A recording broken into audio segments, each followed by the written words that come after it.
He said that, so what happens is it can lower your blood pressure. And I think that's what makes it difficult to move and to walk. So your next question might be, why the fuck do people want to take this? Right. I don't know. I couldn't figure it out.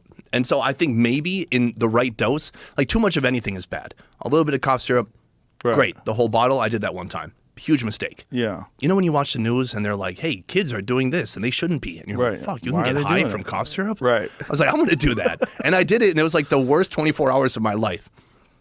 I think a little bit of honey in your tea at night might calm you down.